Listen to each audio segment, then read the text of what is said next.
Hey YouTube, KC Classic 7 here, back here with another video. Got the NBA Live 16 demo here. I want to do a discussion video on the NBA Live 16 demo, give you my thoughts and impressions of the game so far. I also wanted to discuss the NBA Live community as well as the video game basketball community. And finally, I wanted to talk about the whole NBA 2K versus NBA Live debate. Give my 2 cents on that. So far, I'm really enjoying the demo so far. It's definitely going to be a good game with this release on the 29th, which is not this Tuesday but the following Tuesday. This will probably be a game that I pick up. Ton of fun, and that's the main thing that I feel like this game has succeeded with. It's a very fun game, pick up and play. At the same time, even though it's not the most sim style of basketball, there are still some sim elements in there. You're gonna get some very good gameplay from this game, and it finally is feeling like NBA Live is back. You're getting that NBA Live style of game, which is the route that it should go. It shouldn't try to mimic what 2K does or what another company does. This game is exactly how it should be, and I like it feeling like NBA Live and have that NBA Live style of feel. It's good to have multiple games come out in the same genre, so we're not just stuck playing one game. And it's also good to have competition back. Even though the competition isn't close, it's still good to have another game beyond the heels of 2K, figuratively. And yeah, it's always good to have options, and that's all we want as consumers. Everyone wins with options. The three biggest improvements from this game that I've seen so far: one is the player movement. The player movement is definitely improved from Live 15. The way that the players are positioning themselves on the court to score is a lot better than we've seen in Live 15. In Live 15, players moved on the court, but it kind of felt like they were just moving just for the sake of moving. They weren't moving to put themselves in position to score. On this next possession, I'll show you what I'm talking about. We're in the wrong setting. Here we are. I'll show you what I'm talking about on the next possession. So without plays being called, just overall the freelance of the game is moving around for them to be successful.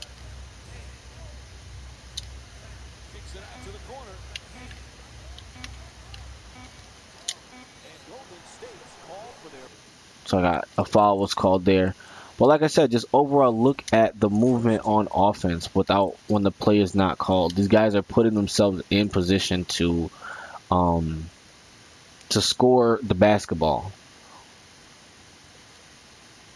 And look at all the options I have. This is also going to be a live 101 kind of a teaching session right here for those who don't know. If you see your teammates with their hands up, like you see Ibaka coming up here with his hands up, that means he's ready to receive the pass. And if I was to pass to Ibaka, all the motions will move off of Ibaka. Instead, I wait for DJ Augustine at the top, pass to him. You see his hands up. You see Kenner right here calling for the ball. Next person, you see Dion Waiters. Not ready yet, not ready. Hold on. See him?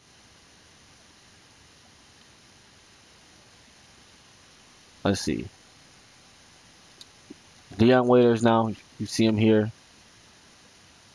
It looked like I could have passed it here. It looked like he's ready to call for it, but he held off on it.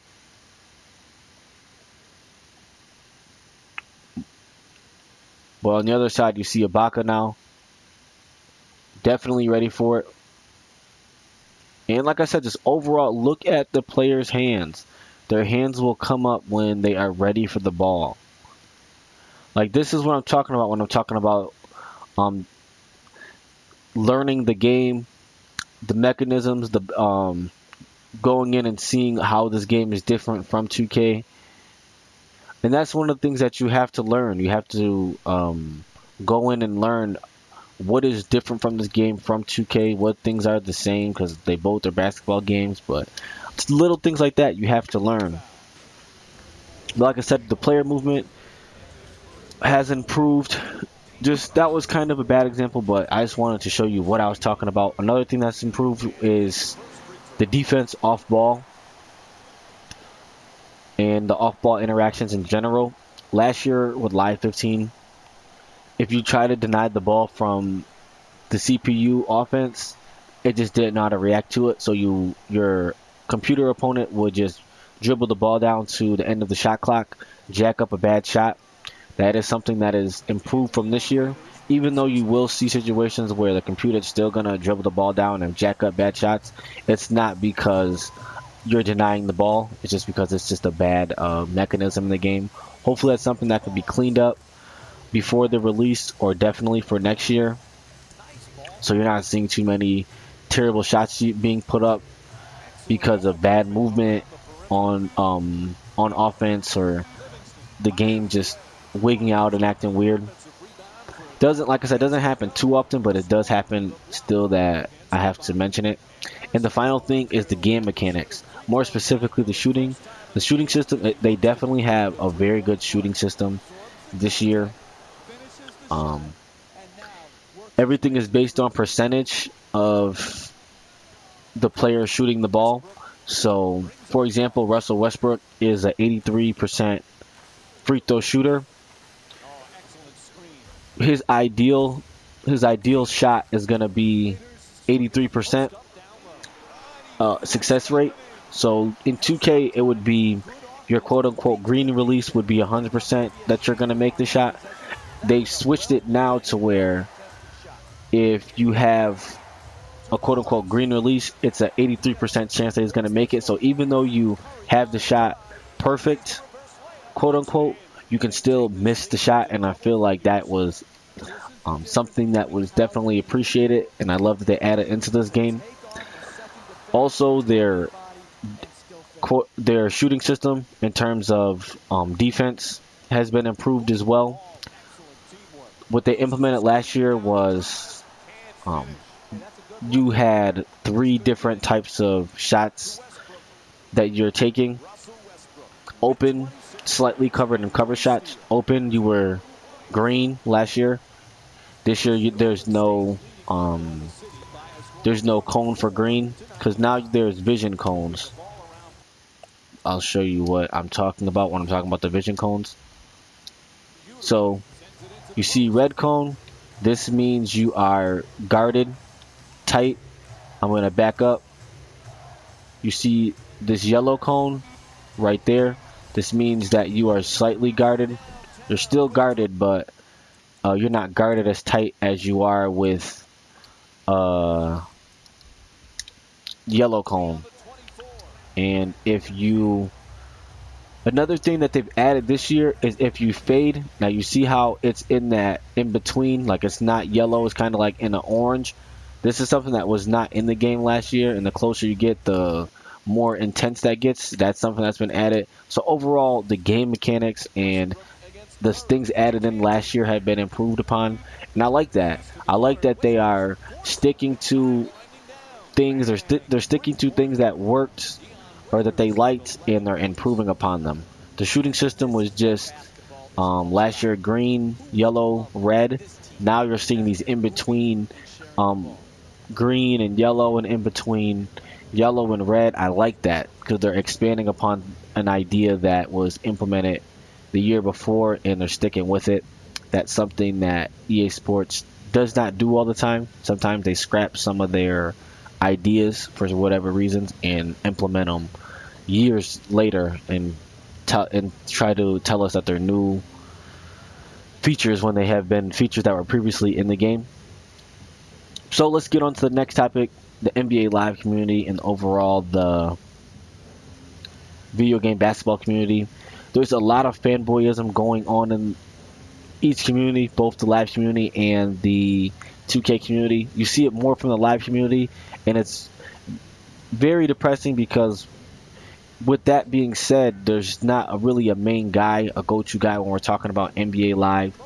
Of course, you have Prime and Flight, Prime 76, Flight, Not Your Average Flight. Both of those guys, huge live supporters, but at the same time, they're fanboys of the game. So it doesn't matter what game that EA Sports releases, they'll be supporters of it. And I don't think that's right. Reason being because this is the game that we should have got for Live 14. The reason why I say that is with NBA Elite 11 not being released, this game was 2 years behind. I feel like they should have released Elite 11 because they could have got feedback on the game for those who actually enjoyed the game, implemented the things that were actually good from that game, removed the things that weren't good from that game, and they could have been at a lot. They could be a lot further than what they are. Even though this is a good game, this is not a 2015 next-gen product. I think the majority of people can agree to that, and it's not even close when we're talking about NBA 2K16. And this is coming from someone who has played NBA Live 14, enjoyed it, NBA Live 15, enjoyed it. But this is not a 2015 product. This is something that could have honestly been released on PS3. There's nothing revolutionary about this game. Even though Pro-Am is going to be amazing, it's not a revolutionary thing. It's not something that was like, wow, I can't believe that they got this into the game. But when we're talking about NBA 2K16, they are just expanding on what they started with NBA 2K15, and it's just getting better. They just released something today where they've added new brands into the game. That is phenomenal to see more brands into the game. They also have the stuff for your casual people who like the visual stuff. You're seeing the mouthpieces and stuff added into the game. You're seeing the different color socks added into the game. You're seeing the new tattoos added into the game. And then they have a little blog about the AI. That's what I'm talking about when we're talking about next-gen product, and that's why I feel that this game is going to top 2K11. 2K11 has had the best basketball crown for too long, and I feel like this is the game that's going to do it. This possibly can be one of the greatest sports titles of all time. It's geared up to be that way, and I feel like I would not be surprised if it ends up being one of the greatest sports titles of all time. It's just so much that you're getting from NBA 2K16 this year, and I'm so excited for both of these games to come out because we're gonna have a great gaming season. Very excited. And with NBA Live 16 this year and 2K16, I'm definitely going to put out those one-on-one videos like I will be putting out for Madden and other titles this year. We just don't see enough of those in the community, specifically from the live community and the guys who are huge supporters of the game. They make all these videos on the game, but there's nothing to teach you guys how to play the game and learn the mechanics. I'm definitely going to be the one to bring that this year. And before I get out of here, I gotta give a shout out to our man B Fife. He made a phenomenal video about the sim community, who shot you, and I have to, in that video inspired me to make the next video I'm going to put on my channel. So shout out to him. He's definitely been dropping through and supporting a lot of my more recent videos, so I had to give him a shout out. Guys, definitely going to be a great basketball gaming season. I'm so excited for it. But overall, just stop the fanboyism. It's no need for it in the gaming community. The more the merrier, and I feel like we're definitely at a point where everyone can be satisfied with what is being released. So, in closing, KC Classic 7 signing out.